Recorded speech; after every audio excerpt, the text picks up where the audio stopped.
Salam dostlar, endi PUBG'ni işleyen VPN tapdım. Ad kuvar VPN. Hazır didilişini görkezek. Aşağıda Google'ın emblemesi, ona bassanız günlükten işleme sayti yapık. Bir VPN işletken kaise olsa da intre işleden okuyana. Ben hotspot işlettim.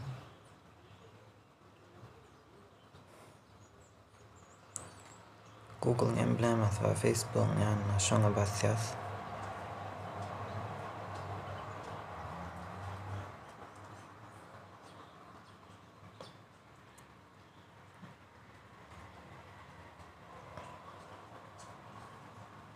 Ya da kanıtlamanın yüzünü yaptığımız kamin ettiğiniz zatları uğurlayalar, nimet diyorlar.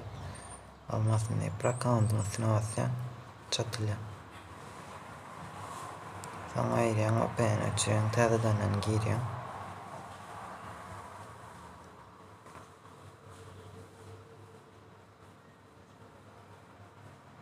Birazcık karışıyorsun, onu açılıyor. Linklerin kaptanını görkezüyor.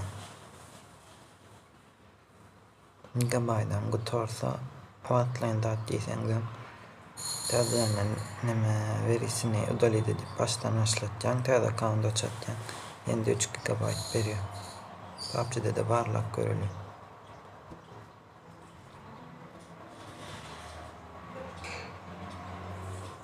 Saat 12.53 yanvarın 8'i.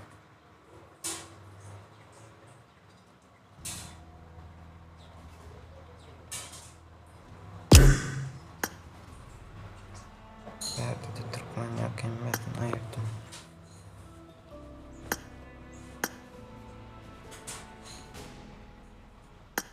Pink 134 kötü eserim.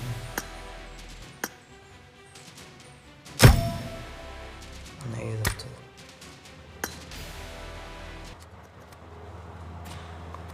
Karenin maçı başladı. Ama pink Google kötü.